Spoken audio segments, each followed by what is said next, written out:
5.5 hours to go for the toss, 6 hours to go for the match.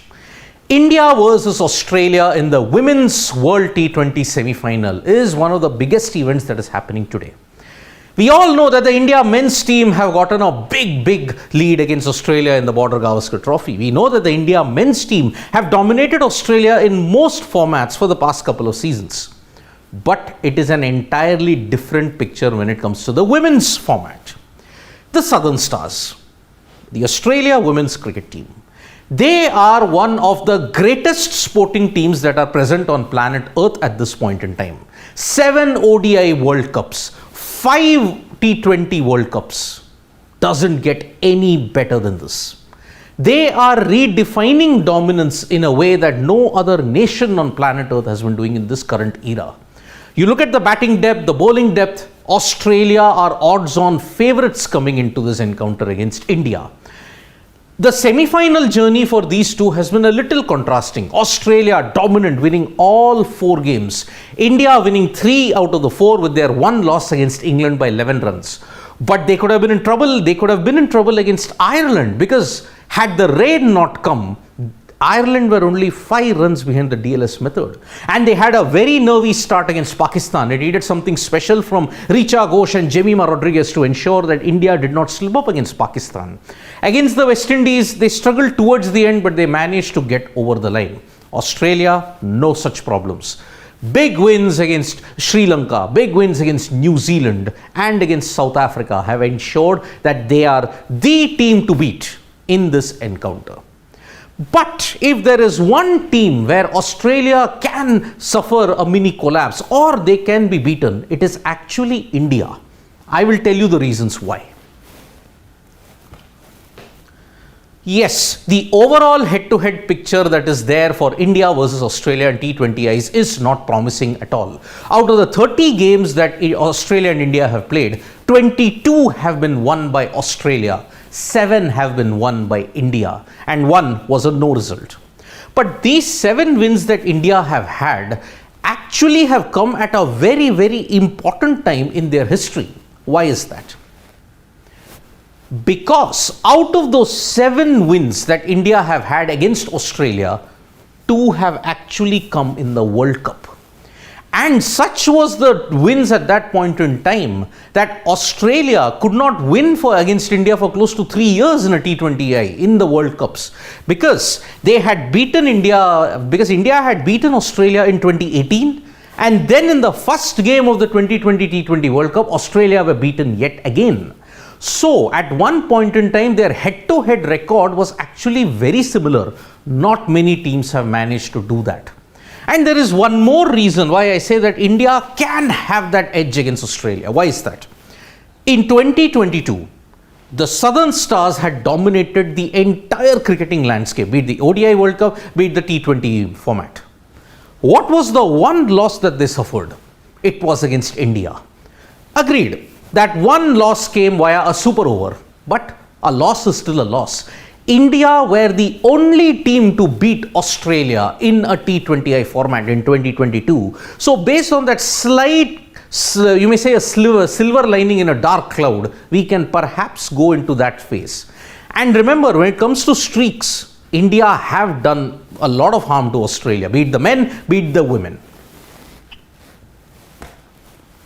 So if you have to look at their T20 World Cup history, you look at it that India and Australia are actually quite close. Their first encounter was in 2010 during the semi-final at Barbados, where Australia won by 7 wickets. Then Australia in 2012 Gaul, they won by 8 wickets. But this was the time in 6 years later that India changed the script totally. India won by 48 runs at Providence, Guyana, and that was the result of Smriti Mandhana's aggressive opening at the top. She hit 83, and that was the result on a slow, low turner. India managed to get the better of Australia by 48 runs. Then you would remember in the match in Melbourne, India actually won by 17 runs thanks to Poonam Yadav's magnificent 4 wickets. But at the MCG, unfortunately, it needed some brilliance from Alyssa Healy. And her knock ensured, and Shefali Verma's costly drop at the very first over, that saw India being blown away by 85 runs at the Melbourne Cricket Ground. So if you have to look at it, what is the blueprint that you can gauge by this? Australia, they sometimes do not chase well against India. That is the one thing that we have noticed in this. Look at the two losses. They came while chasing. So India has to put up a good total at the very beginning in order to ensure they put Australia under pressure. But the script changes somehow dramatically in the last 5 encounters. Because in the last 5 encounters, in the 5-match or T20 series that was played in Mumbai, Australia won at 4-1. Australia won by 9 wickets. So they chased in that game. They chased a target of 173. So that notion is also kind of dispelled that Australia might not chase well. But in the T20 World Cup, Australia's 2 losses against India have come while chasing. So India, if they win the toss, they may want to bat first and put the runs on board and then put Australia under some bit of pressure. India won in the super over, but since then, when Australia have batted, they have defended the total very, very well indeed. They won by 21 runs, won by 7 runs, won by 54 runs. So in the last 5 encounters, Australia hold a 4-1 head-to-head advantage. In the World Cup, it is 3-2 in favor of Australia. But the 2 wins that India have had has come while defending a total. Maybe at this point in time, India will be looking to defend because look, 2 matches that they have won. They have won against Pakistan and against West Indies while chasing. Against England, they couldn't chase. Against Ireland, they defended, but only just. Australia, on the other hand, they defended against New Zealand. They won by a massive margin there. They beat Bangladesh also by a big margin while defending. They beat Sri Lanka while chasing. They beat South Africa also. So in a way, Australia have a fair mix. India kind of don't have a fair mix when it comes to T20 World Cup. Now, who are India's best performers versus Oz? These names that I mentioned, especially the top 2, hold the key in India's fortunes because look at Harmanpreet Kaur.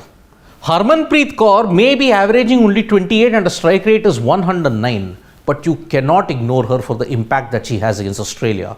If there is one individual whom Australia genuinely fear can take the game away from them, it is Harmanpreet Kaur.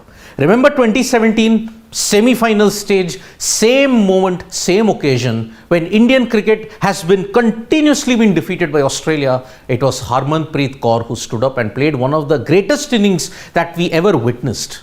And that is why she will be the key yet again in the semi-final encounter at Newlands. Smriti Mandhana.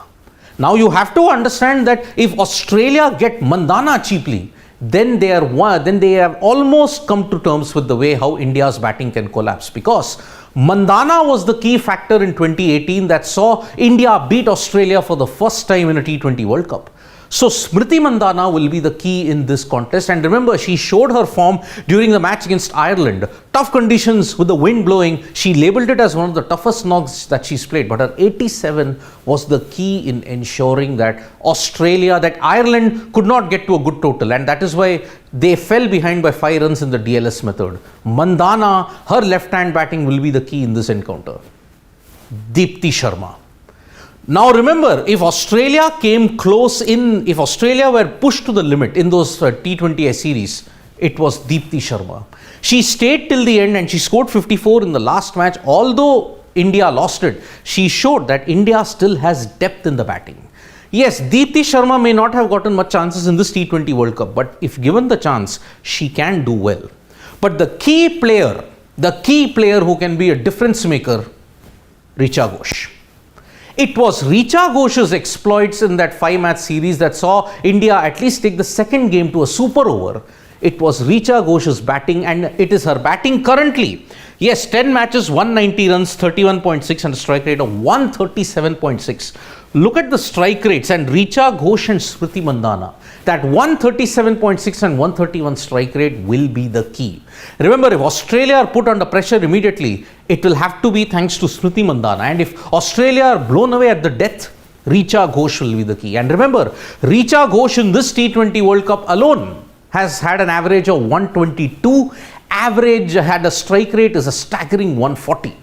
So Richa Ghosh and Smriti Mandhana will be the key players for India in the batting lineup. What about the bowling?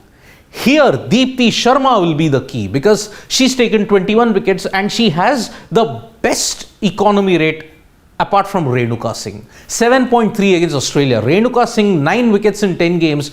Rajeshwari Gaikwad with 15 wickets. Yes, but look at that economy rate, 7.93. Radha Yadav, 8.08. This has been the major problem for India. And it's been a major problem for India even in this T20 World Cup. Renuka Singh has provided the breakthroughs in the power play. But who has been the support? No one has been the support. Deepti Sharma was the support, but it has been for only one game. In the rest of the matches, play out Renuka Singh and then you will see that in the batters at the opposition, they managed to put together a good partnership. So, 21, 15, 9 and 9. Renuka Singh in particular has been superb in this T20 World Cup when it comes to the power play. So, these are the pure stats which say that India versus Australia will be a classic rivalry.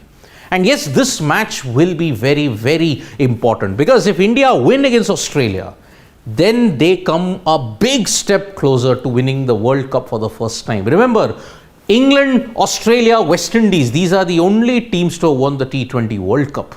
And trust me, it is a very elite list to be in. West Indies, on the other hand, they have managed to beat Australia in the final. India, can they do a repeat of 2017? Because in 2017, they beat Australia in the semi-final. West Indies had beaten them in the final, so these are the only two teams to beat Australia in a knockout stages of an ICC event, be it ODIs or T20Is. There is one more factor that is playing in India's favour, and that is the venue. Newlands has seen India play 2 matches against Pakistan and West Indies. This is Australia's first match in Newlands. Yes, agreed, there was a precursor to what Australia's dominance could be because in the warm-up game at Stellenbosch, Australia knocked India over for a very low score. But it's a semi-final, anything can happen. On paper, it is advantage, 95% advantage to the Southern Stars. But if India managed to beat them, it is not surprising. Because in the past, India have managed to surprise Australia. They have the potential to do it yet again. So, India versus Australia at 6:30 p.m. IST at Newlands. It is going to be a cracking contest. India will be hoping to eliminate all these 3 years of pain. 2020 final loss, 2022 Commonwealth Games final loss. Will the semi-final prove to be India's ultimate glory, or will Australia cement their dominance? We in Sports Today will bringing you all the updates on the T20 World Cup, India versus Australia. Subscribe and tap that bell icon so you know when we go live. We are also there on Facebook, Twitter and Instagram as well. And don't forget to download the SportsTak mobile app. Thank you.